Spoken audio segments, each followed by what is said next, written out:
Maravilha. Aqui, ó, Provérbios não, Salmos 34, versículos 12 e 13, diz assim, ó: quem de vós quer amar a vida e deseja ver dias felizes? Quem que não quer, né? Amar a vida e ver dias felizes? Todos nós. Aí ele tem um conselho: guarde a sua língua do mal e os seus lábios da falsidade. Irmãos, uma coisa que eu sempre vejo que é uma tentação e é algo quase que saboroso para nós é ouvir uma fofoquinha, é querer saber o que aconteceu e já passar, já ficar coçando a língua para passar. Então a Bíblia está dizendo aqui, ó, quer ser feliz, você refreia a sua língua do mal e os seus lábios de falsidade. Porque às vezes a gente tem uma certa dificuldade, e aqui vai também um conselho tanto para mim quanto para quem estiver ouvindo, porque às vezes nós, como pastores, e como pessoas comuns, alguém vem falar alguma coisa para a gente. E a gente fica ali e ouve, vem falar alguma coisa sobre outra pessoa com a gente, e às vezes a gente, ao invés de absorver aquilo e ficar, já que você não tem a outra versão da outra pessoa, você absorve e fica na sua. Agora, se você já toma aquilo para si e já sai multiplicando aquilo sobre a outra pessoa, você está agindo com lábios de falsidade, porque a outra pessoa não se deu a oportunidade de ser ouvida. E Provérbio vai dizer que a primeira pessoa ela sempre tem razão até que a outra vem colocar o outro lado. Então, a palavra de Deus, com essas três instâncias aí que o pastor colocou, é para isso, para ser ouvido todos os lados. A gente não pode tomar nenhuma atitude com palavras, com tudo, por um lado só. Porque toda essa situação da língua, muito mal, muitos males, vêm por a gente não guardar a nossa língua. E você sabe que Deus requer que nós sejamos pessoas de confiança o bastante para que Ele envie pessoas que estão com problemas para nos falar conosco. Mas nós precisamos ser diante de Deus pessoas de confiança para Deus, para que Deus envie as outras que precisam se botar suas lamúrias para fora, seus segredos, seus pecados, confessar os seus pecados, mas nós precisamos ser pessoas de confiança. E quando eu digo nós, não falo pastores só, não. Falo nós, corpo de Cristo. Para que alguém, um com os outros, possam confessar os seus pecados. Hoje nós temos essas condições de ir até um e confessar os pecados, seja qual for, e não ter o receio de que aquilo vai ser passado para frente, ou se vai, não se vai ouvir no púlpito à noite, porque a língua coça para falar. Então, realmente, o domínio da língua, e isso passa por algo espiritual, passa pela sua vida espiritual, de como você está diante de Deus, para que Deus possa enviar pessoas para serem saradas através das suas palavras e dos seus ouvidos e do seu segredo, né? Porque a Bíblia vai falar muito sobre essa questão de você refrear a sua língua, né? De você segurar as palavras familiarmente, com esposa, com filho, isso conta muito também, esse domínio próprio sobre a língua. Você parou no. Quer que eu continue lendo? Aí depois. Pode continuar, então. Eu Você parei no parou versículo 2. 2, eu vou Pode ir continuar para o no 3 em 3, então. diante. Diz assim, Tá. ó. Ora, se pomos freios na boca dos cavalos para nos obedecerem, também lhe dirigimos o corpo inteiro. Observai, igualmente, os navios que, sendo tão grandes e batidos de rijos ventos, por um pequeníssimo leme são dirigidos para onde queira o impulso do timoneiro. Assim também a língua, pequeno órgão, se gaba de grandes coisas. Vede como uma fagulha põe em brasa tão grande selva. Ora, a língua é fogo, é mundo de iniquidade. A língua está situada entre os membros de nosso corpo e contamina o corpo inteiro. E não só põe em chamas toda a carreira da existência humana, como também é posta ela mesma em chamas pelo inferno. A palavra inferno aqui é Geena, né? Então, quando você lê esse texto, dá uma impressão que a língua, se ela é inflamada por Geena, ela é mundo de iniquidade. As pessoas falam, tá vendo? Ó, não tem jeito, né? A minha língua é desse jeito, então eu vou ter que falar mesmo. Pelo contrário, a gente tem que continuar lendo o texto, porque Tiago vai dizer que não convém assim com vocês. Não convém com a igreja assim, com o povo de Deus.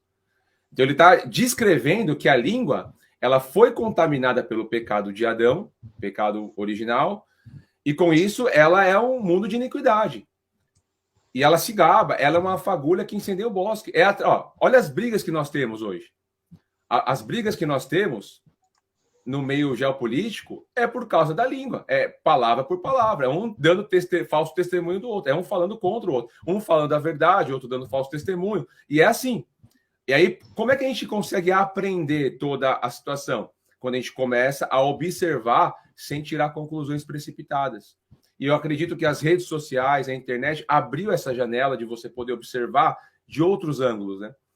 Tanto é assim que, percebe? Começa pela palavra uma guerra. De onde procede a guerra entre vocês? O Chesterton, ele vai falar o seguinte, toda ideia que não se transforma em palavras é uma ideia inútil. E toda a palavra que não se transforma numa ação é uma palavra inútil.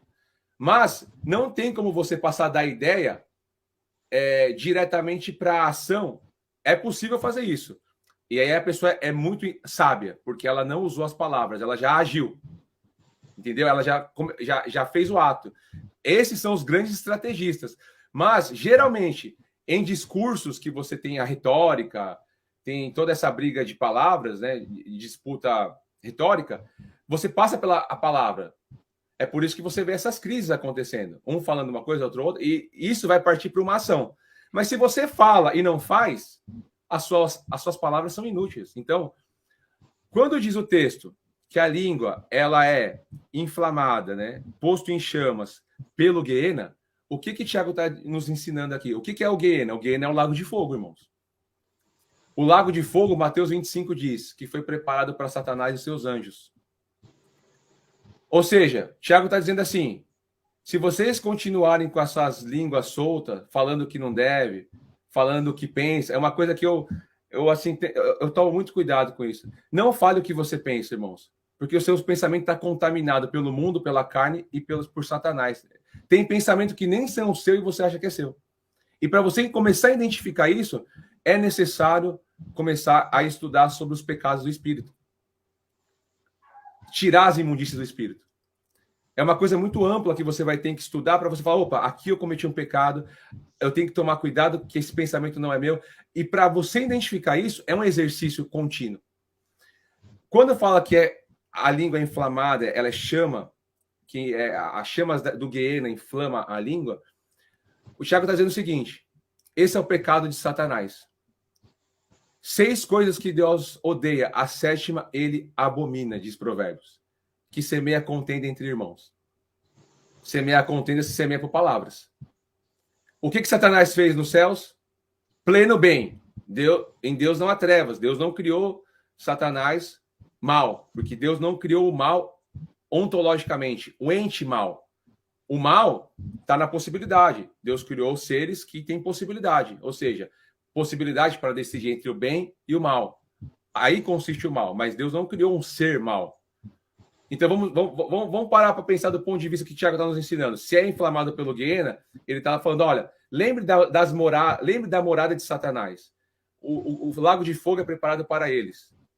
Ou seja, por que eu estou falando da língua? Porque foi com a língua, foi com a palavra. A palavra que Satanás corrompeu 1/3 dos céus. Ou seja, a guerra foi de verdade contra a mentira. Mas Satanás, ele estava vivendo num ambiente de pleno bem. Pleno bem? Como que você peca num ambiente de pleno bem? Soberba.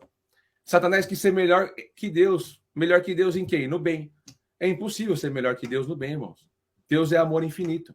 Por isso que quando Jesus se manifesta, o que João vai dizer? No princípio era o Logos, a palavra. A palavra de Deus é ação. Deus ele não só fala. Você vê, Deus não fica falando. Deus ele vai e age. Eu amo vocês. E eu não vou ficar falando. Eu vou demonstrar. Vou enviar o meu filho por vocês. Ato. Deus é ato de amor. Satanás quis ser melhor que Deus. No bem como? Aí, por tentar ser melhor que Deus, você tem que mentir. É uma mentira. E a mentira tem a consequência de todos os outros males. Adultério, não matar, porque matar tá ligado com ódio, irmãos. 1 João, capítulo 2, 3, Vai falar assim, aquele que diz que odeia o seu irmão já é homicida. Já é homicida. Então, olha a raiz do espírito do homicídio. Então você tem que... Aí as pessoas falam, eu não mato ninguém, eu sou bonzinho. Mas eu odeio um monte de gente, eu não suporto ver essa pessoa. Eu quero que essa pessoa... Ó, tem crentes que desejam que pessoas vão para o inferno. Irmãos, é uma coisa séria isso. As pessoas se escandalizam com palavrão. Ai, não pode falar palavrão. Eu sou contra falar palavrão. Mas não se escandaliza quando o irmão fala, eu queria que essa pessoa fosse para o inferno. Olha, vai para o inferno. Irmãos, nosso desejo não é para ninguém para o inferno. Então, porque é o Guiena. Ali é onde o verme não morre. Então, ou seja, irmãos, sinceramente, eu fico pensando, a gente vê tanta briga, tanta maledicência, um falando do pecado do outro. Você não vê mais aquilo que Pedro vai falar, o próprio Tiago vai dizer também, sobre o amor cobrir multidão de pecados. Aí você vê, quando o verme não morre, o que é o verme não morrer nesse lugar? É você viver essa vida eternamente. Essa miséria de ficar falando uns dos outros. Fulano liga para você, ó, tá vendo aquele irmão cometeu aquele pecado lá. Para que isso, irmãos? Qual a necessidade disso? Qual a necessidade de expor o seu irmão? Porque nós cometemos muitos pecados e quando nós cometemos os nossos pecados, nós queremos que as pessoas tenham paciência conosco. Então é isso que o Tiago está dizendo. Olha, toma cuidado com a língua. Não deixa que o Guiena inflame, que vocês criem contenda, que vocês façam como Satanás, que criou inimizade nos céus, que semeou contenda entre irmãos. Então, eu vejo isso na igreja, e assim, às vezes sabe, nas próprias lideranças, você vê que sempre tem aquela coisa de falar um do pecado do outro, sabe? E começa a atacar. Ah, mas você fez isso, você fez aquilo. E reino dividido não subsiste, irmãos. Então, o que eu entendo quando Tiago fala, olha, a língua, ela é inflamada pelas chamas do Guiena. É justamente para reportar a nós toda a queda de Satanás. Amém?